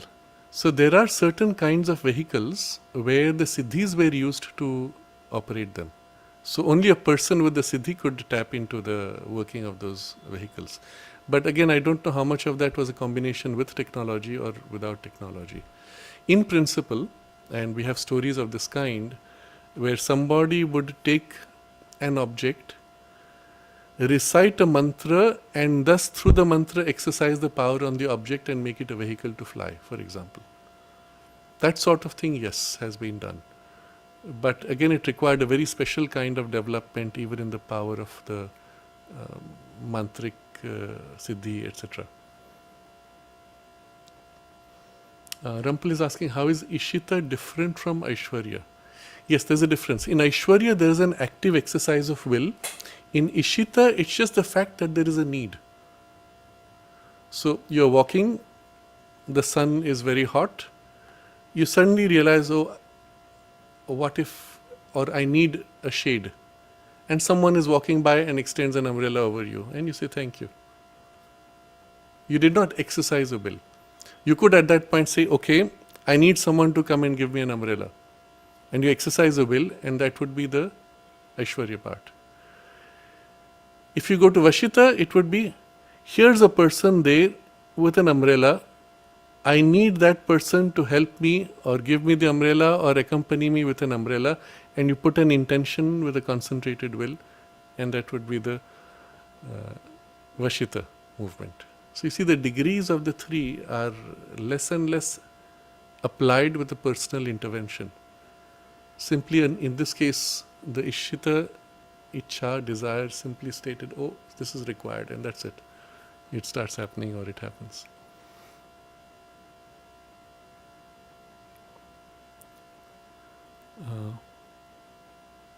Okay, he asks, how is it different in the case of the dog and the bread? So first, Sri Aurobindo would have simply intended it without a will and then intervened with a will or a combination of both. So he documents that level of precision. This is what I wanted to show.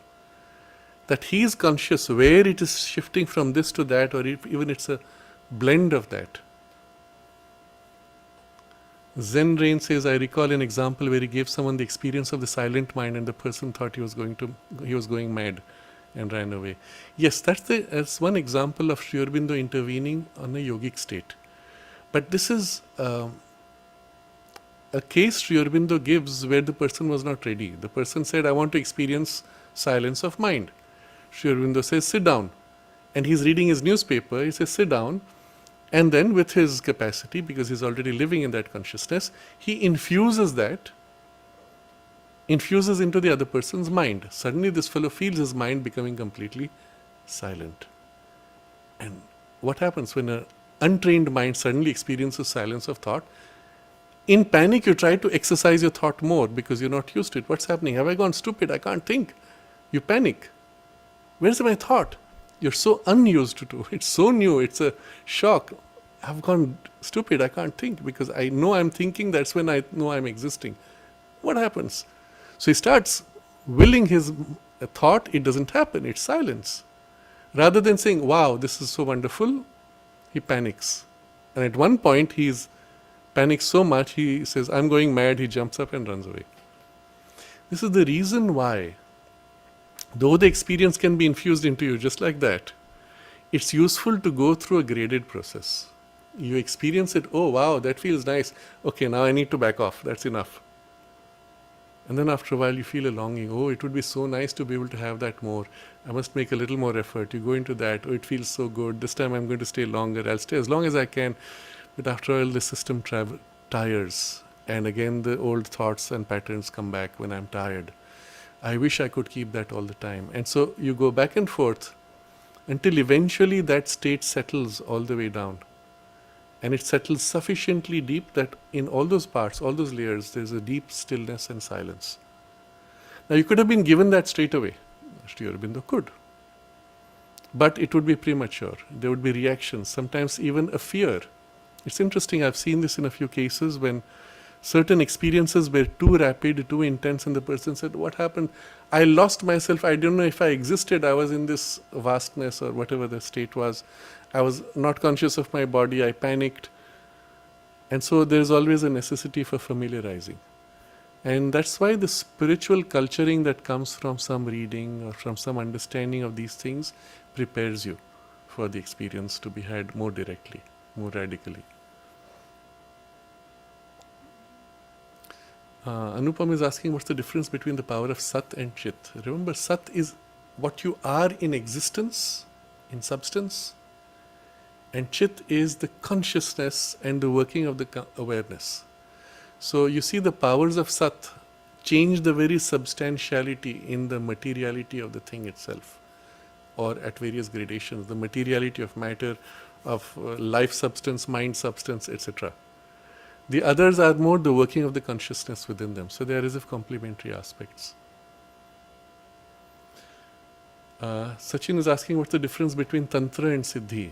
So Sri Aurobindo explains that some of these can be acquired by tantric methods, which are formula-based methods. But a formula-based method is not the direct consciousness method. In a formula-based method, you are dependent on the formula. For example, you might have a formula that makes your body feel light or makes it light. So you repeat that. As long as you repeat that, it seems to work. But the moment your repetition stops, or if you forget the mantra itself, you can't do it. Why? Because you are using an indirect method. So the method of Tantra, Mantra and Yantra, these are all variations of the same in different degrees. So what Tantra would do through procedure and technique, Mantra would do through repetition of word of power like a key to trigger power. Yantra, meaning machine, would do the same by technology. They are just technology on three different gradations. They are a process of nature, not an operation of consciousness freed. So as long as you are dependent on a process of nature, you have not fundamentally changed. So I take a specific medicine and I feel energized. If I don't take the medicine, I don't feel energized. So I have not fundamentally changed the nature of my biology and its working. I am reliant on a specific indirect technical process. And that's the problem with Tantra, Mantra or Yantra. So what modern technology is achieving by replication of a truth of a higher grade in a lower process is a technological support. It does not change consciousness. And that's why the technology gives you the freedom of a higher consciousness, but you're still stuck in a lower grade of consciousness, and there is the misuse, or there is a dependency, or there's the addiction or other problems which come. So you have, for example, the ability to talk to anybody on earth. What do you do with it? And if you are still living in a lower grade of consciousness, you use it to spy on others, or to gossip on others, or to waste energies. But still, you're forced, or you're accessing a wider grade of consciousness by connecting more widely through the internet, let's say. But what do you do with it? It helps you change consciousness, but indirectly, by kicking you, pushing you, but also hooking you into the negative aspects which come in it. You have opened yourself to reach out, but you've also opened yourself to be reached in from others and other influences through what are called phishing or internet scams, etc. So it's a two-way connection. You will get misused also if you don't have discrimination. So you better build discrimination. Or you go back to your fear, you withdraw, you disconnect and become narrow again, although the technology offers you a wideness. You understand, the technological methods are helpful up to a point. They can support a change of consciousness. They can assist a change of consciousness. But if the change does not happen, you are still the same. And this is what we are going to see more and more as technology proceeds. It will compel change of consciousness in you or force regression in you. But you can't stay the same anymore. Shiva says some of these siddhis seem easier to develop in children before teenage. Yes, because the faith is open, your mind is free. You don't have these preconceived notions, oh, this is difficult, oh, this is impossible, oh, this is whatever. And it is often the preconceived notions which prevent.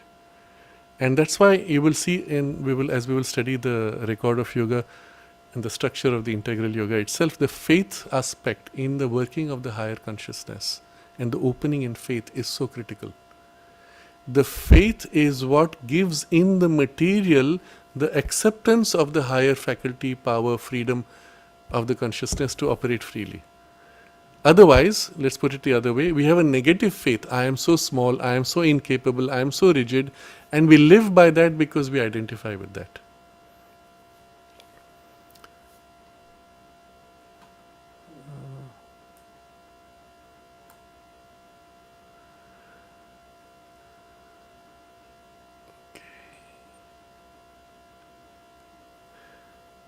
So Anupam is saying about the stones which in Machu Picchu or in the pyramids, or even in India we have a lot of temples where we have these stones which bulge and the other stone on top sits and they fit exactly.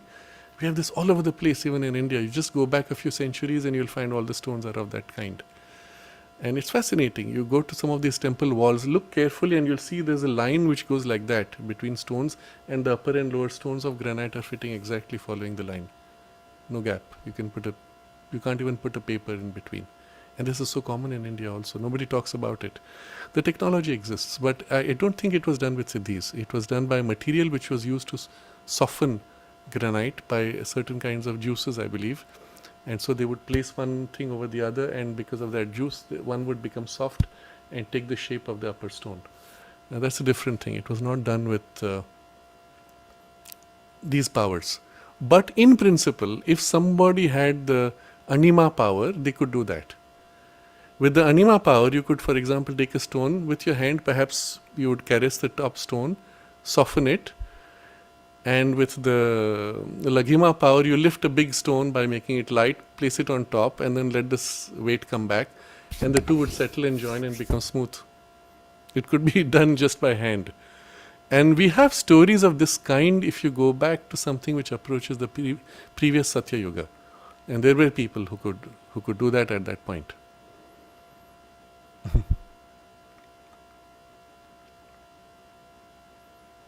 Okay, Sudhir, how can we open to the mothers and Sri Aurobindo's Ishita, Aishwarya or Vashita? What is stopping their direct action in us? Yes, you can open. And that is the whole point of the relationship with the Divine Mother, generally. If you think of yourself as the vehicle, the receptive base, evolutionary rising from below towards your divine potential. From above is this working of the divine Shakti, consciousness, power, working to help shape you. If you open to the side instead of above, you're opening to the universe, then you have the universal influence which binds you more and more to the existing rhythm and pace of universal growth, which will take 1,000,000 years. So you kind of isolate from the lower working of nature and open to the higher working of conscious Shakti. This switch is critical. You have to want it. You must have consciously a relationship with the higher divine Shakti, not lower nature. So the more you're able to withdraw and separate from lower nature and open consciously to the higher, if we call her higher nature or divine nature, the more she can act in you more directly. If in you there are parts which bind to lower nature and parts which open to the higher nature, you become a focal point in which certain changes take place from above, but from below there is also the resistance to that change. And there's the struggle and the conflict of that change, which is the case for all of us generally. Where that is, how much that is really a question of how much you've opened.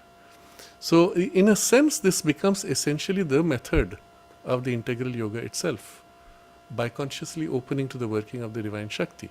How much do you open, where you open, and how completely do you give, and with what faith you give, that makes all the difference. So,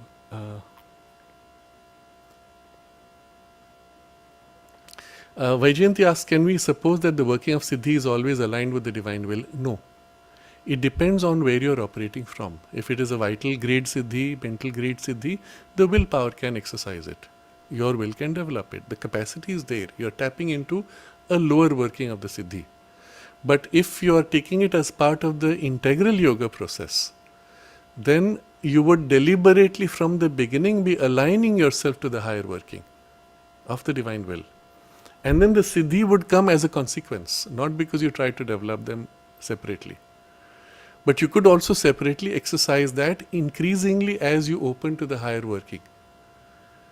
So you'll feel, yes, this is working, this needs to be done, this needs to be shaped. There's an intention which comes from the higher, wider, intuitive understanding, and then an exercise of that will which comes as a consequence, etc. So the more one opens and grows in the higher consciousness, the more it would naturally align and become a consequence of that rather than something built by force of will. Contrast this with what would be taught in schools of magic. If you read some of the occult literature and all that, they will say magic is exercise of will. That's all there is to it. This is the definition of magic. Exercise of will. It's perfectly aligned to what we're describing in the Siddhis. But whose will? Which will? Your will, a vital will, mental will, individual, personal will. For what? To satisfy your desire, to satisfy your need, to satisfy your benefit and advantage, egoistic focal point being you. And that is the inferior, crude grade of magic with its consequences. If you actively exercise your will for a personal outcome, well, it will also have a reaction which will be on a personal level. When you exercise a will for a larger universal outcome, its response in the universal working will also be of a universal kind. And so, in both cases, you see the difference in consequence.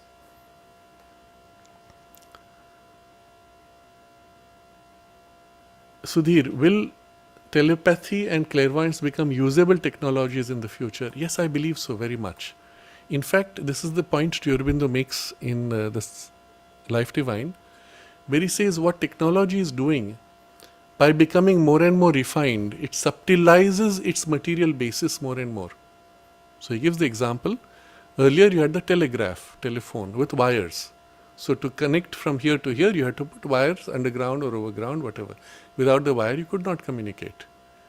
Then the wire is replaced by wireless. You have radio waves. You are no more bound to wires. Not only that, you had a machine which converted the radio waves through various kinds of conversions into whatever sound. Now the thing is sitting inside your ear. It's becoming smaller and smaller. And until it becomes vanishingly small and merges directly with the thought. We're actually very close to that with certain technologies where you put these caskettes and you intend something, the computer picks it up and it moves the cursor on the screen. You can fly a plane with that casket. You intend to lean on the right and the plane turns to the right. You intend to lean on the left, the plane turns to left. So that's the closest we have come to from thought to movement. But what he says is eventually the technology in between becomes vanishingly small until eventually it becomes thought to thought, more and more. One of the things you will notice has happened today if you are used to making long distance video calls with people is that you feel their presence while you are talking to them even if they are on the other side of the earth. You feel them energetically. The call ends and you are energetically affected as if they were sitting right next to you. So on some level the technology is training us to connect strongly energetically with people who are far away. Except you are still relying on the habit of the video call. But there will come a point where that capacity or that tendency will have become strong enough that you will say, I am thinking of that person and now already I am feeling the consequence energetically. And then you are a victim of it. The very thought gives you this, is that a problem? It is, isn't it? So you'll have to learn to modulate this capacity or incapacity to change this. So you see what's happening, technology by forcing this integration through physical means is compelling a capacity on consciousness, including a capacity to be free, to develop. So yes, a lot of these things are going to be, so to say, compelled on us, whether we like it or not, just by that. Another thing which is going to be a form in which this will happen is through three-dimensional virtual reality. So you put on these goggles with 3D images and you're in a virtual reality. Let's say you're at the bottom of the ocean, you see fish swimming, you can reach out with your hand, touch them, or you have a panel before you touch buttons. So the virtual reality is so immersive as to be almost an experience of physical reality. You take off those goggles and it's a shock. You're switching between worlds, literally. And as you acclimatize to this more and more, it will have its consequences. Now, you will meet somebody in the virtual world, you will touch, shake hands, and there will be strong energetic contact and even tangible contact, but they are nowhere physically present, and yet you feel the contact. It was my very early experience when the internet came. I remember it was in the 1990s, early 90s, and I was in a chat room. New experience, we were exchanging, I was very polite, nice. Turned out the other person was not so nice. At some point, suddenly the person said some very crude, coarse, abusive terms and then logged out for no reason at all, just like that. But when they projected that, I felt the energy as if it was a physical, energetic entry into me, as if someone had violated me energetically. Oh, it was painful, ugly, crude. How did that happen? It was the first time I realized that these virtual chat rooms are not so virtual, they are real energetically. You're still meeting people and something is happening. So quite a lot of this kind of technological interaction will force us to become conscious of these things and become sensitive to them. What consequence, that is to be seen. Will we use it to grow or get stuck in it? I don't know. We'll see that.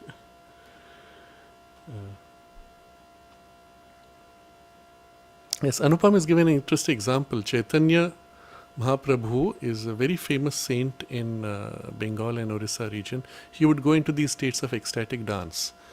And there's a particular spot in the Jagannath temple in Puri where he is supposed to have put his hand on the pillar and leaned into it while he was in a state of ecstasy. And the stone there has melted and the handprint is in the stone. And I would believe it. Yes, it is. Such things do happen. And in that state of ecstasy, the body itself is radiating something of that quality of consciousness. So remember, we spoke of Sat, power of Sat, and the power of Chit, consciousness power aspect. We did not mention the Ananda aspect, isn't it? So yes, in the Ananda state, the Sat and Chit powers can act, and yes, the stone can be easily affected by that. Not only stones, any physical object could undergo all kinds of transmutations or change of various kinds.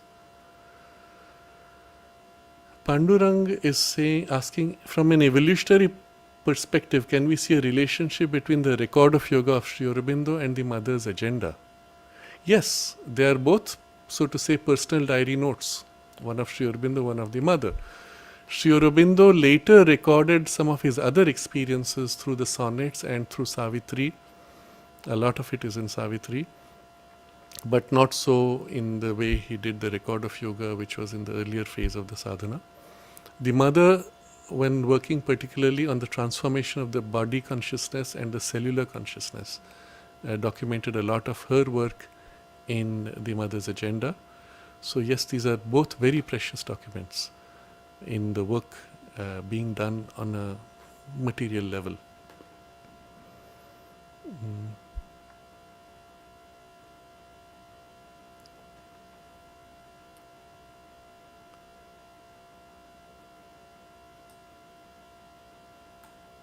I don't catch.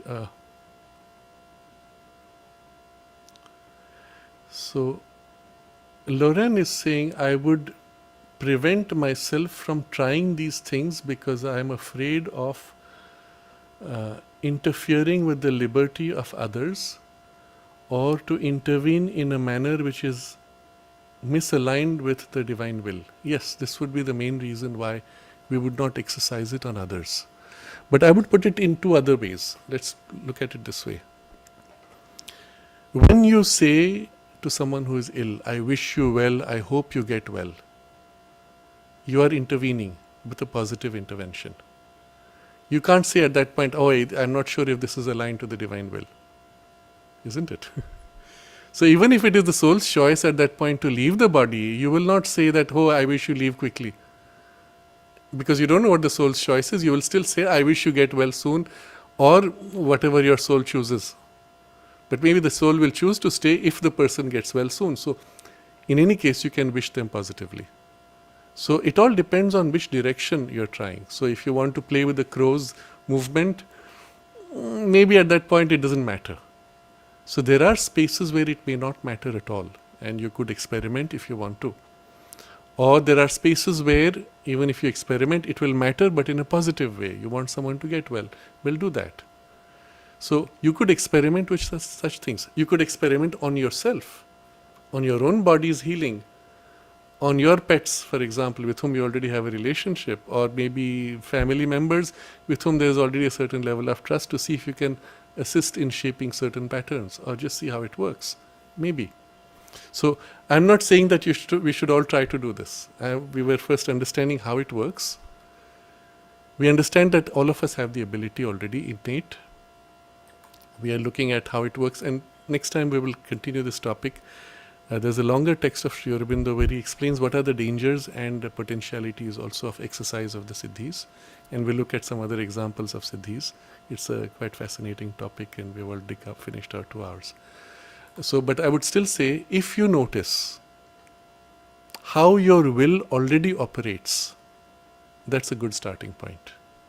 Notice how you're exercising your will and intentions all the time anyway, but except you don't realize you're exercising it in a negative way so often. When you're upset with somebody, how many times have you felt a strong emotional thought that says, oh, I wish the person just never came again, I wish they just go away, I wish they stop bothering me. But that's also an exercise of will, isn't it? And is that in alignment with the divine will? Probably not, but sometimes could be also, I don't know. So first I would say simply become aware. Become aware of how often you exercise your will unconsciously. Become aware of how often your will is exercised in contradictory directions at the same time. I really like this person, but I wish they didn't bother me. I want to be close to them, I want them to be with me, appreciate me, but I don't want them to disturb me. And it's happening simultaneously in different parts of you. So it's one of the things which is taught more in the conventional kind of magic, that if you align the will in different parts of you, then you are more likely to have an outcome. So when you concentrate for a particular outcome, if the will in these different layers of you are actually aligned, then they will synchronize for that outcome. Let's take a very simple thing. You're a shopkeeper and you want your sales to grow. Notice what happens. I've shared this before. I had a problem when I was sitting in the space where we had books for sale. And there was a part in me that said, I don't want to be disturbed by people. I'd rather just sit here and read. And then one day I realized that there was this thing. And I said, no, this is wrong. If I'm sitting here, it should be for this purpose. And I consciously opened my heart and said, I would like people to come and take the books. And immediately that day, the numbers shot up.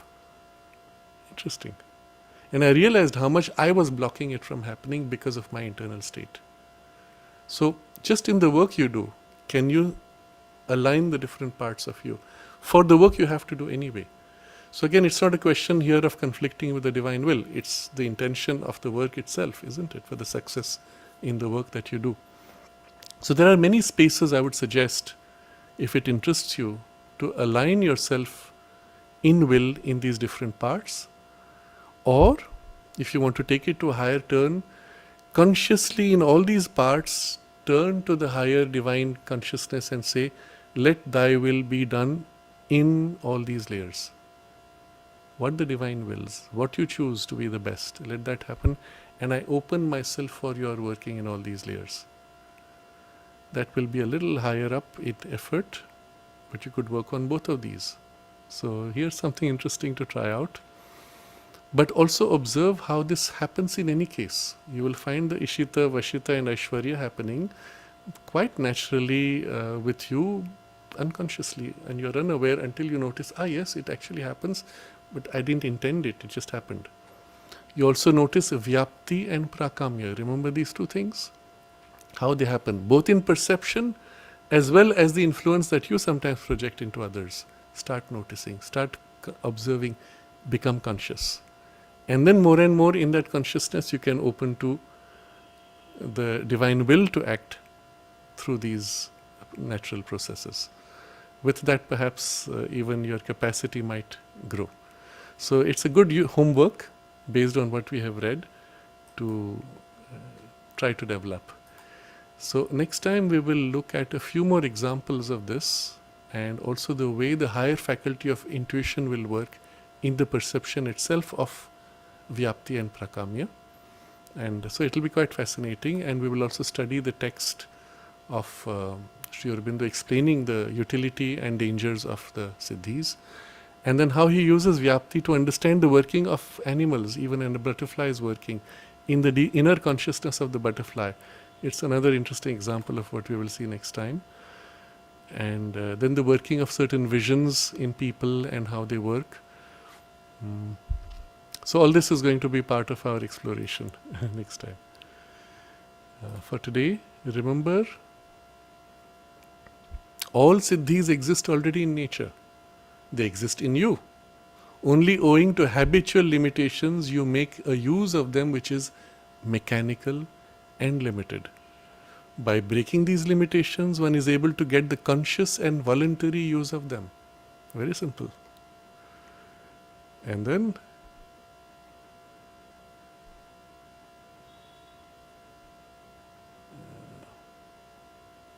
these powers can only be entirely acquired or safely used when we have got rid of egoism and identified ourselves with the infinite will and the infinite consciousness.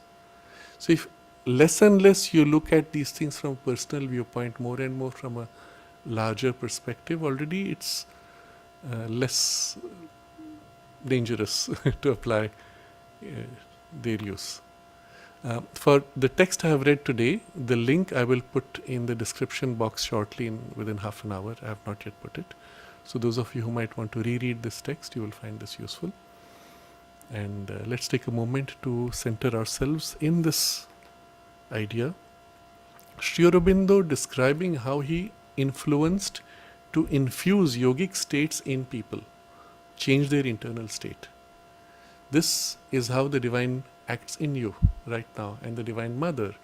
And if you have a deep personal relationship with the Mother and Sri Aurobindo, they also are there right now here to assist in this shift. And so call upon them and opening yourself, opening your mind. I'm going to give an analogy. You saw how he influenced the dog. Imagine if at that point the dog said, "Here, I open my mind to you, fill me with the higher human mind." Or if we, the human dogs, human animals, let's say, open our mind and say, "Fill me with the spiritual light and the supramental light," or whatever I can receive of it. Raise my mind, illuminate it, intuitivize it, and he can infuse that into you. And since the working would be aligned to the divine will, and with his understanding of your capacity or your lack of readiness or readiness, only as much as you're able to take now, and then a little more just to show you that there's more, and then work on you repeatedly until the whole thing eventually settles into you. That's how it could be as easy as this. But you must want it, you must open yourself, then you must work to retain it. So let's hold this as an aspiration, and maybe we do a little bit of an experimentation, at the very least open ourselves for the higher working in us more and more consciously.